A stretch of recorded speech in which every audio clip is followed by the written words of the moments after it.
Praise the Lord. ఆత్మనాథుడైన యేసయ్యకు స్తోత్రములు. మీకు నా ప్రేమ వందనములు. ఈ దినపు యేసయ్య జీవపు మాట.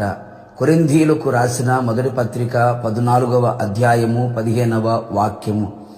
ఆత్మతో ప్రార్థన చేతును. ఆత్మ సంబంధులారా, ప్రతి ఆత్మీయుడు పరిశుద్ధాత్మను పొందుకొని పరిశుద్ధాత్మతో నింపబడినవాడై పరిశుద్ధాత్మ చేత నడిపించబడుచు పరిశుద్ధాత్మ ఆలోచన పొందుకుంటూ ఈ ఆత్మీయ యాత్రలో ముందుకు కొనసాగాలి.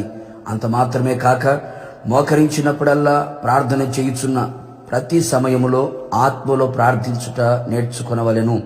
అందరూ చేసినట్లుగా సాధారణముగా ప్రార్థించక ఆత్మలో ప్రార్థించవలెను. ఆత్మయు మన బలహీనతను చూచి సహాయము చేయుచున్నాడు. ఎలయనగా మనము యుక్తముగా ఎలాగూ ప్రార్థన చేయవలనో మనకు తెలియదు గాని ఉచ్చరింప శక్యము గాని మూలుగులతో ఆ ఆత్మ మన పక్షముగా విజ్ఞాపన చేయుచున్నాడు. అట్టి ప్రార్థన ఆత్మదేవుడు మనలో ఉండి చేయించాలి. అంత మాత్రమే కాక ఆత్మ వలన ప్రతి సమయమునందును ప్రతి విధమైన ప్రార్థనను విజ్ఞాపన చేయుచు ఆ విషయమే సమస్త పరిశుద్ధుల నిమిత్తము పూర్ణమైన పట్టుదలతో విజ్ఞాపన చేయుచు మెలకువగా ఉండెదము. తెగులుతో ఇశ్రాయేలీయులు మరణం వైపు ప్రయాణము చేయుచుండగా యాజకుడైన అహరోను ధూపార్తిని చేతపట్టి బలిపీఠము మీద ఉన్న నిప్పులు తీసుకొని ప్రార్థించెను. తెగులు ఆగెను. అందుచేత మనమందరం ఇక మీదట ఇది మొదలుకొని పరిశుద్ధాత్మలో ప్రార్థన చేయుచు యుక్తముగా ప్రార్థించి పరిశుద్ధులు సంపూర్ణులగునట్లుగా తెగులు నిర్మూలమగునట్లుగా ప్రార్థించెదము.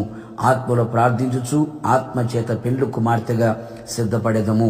ప్రార్థన. ప్రియ పరిశుద్ధాత్ముడా, మీకు వందనాలు. మరలా మీ పాదాల చెంత నిలిచే భాగ్యమునిచ్చారు. స్తోత్రాలు.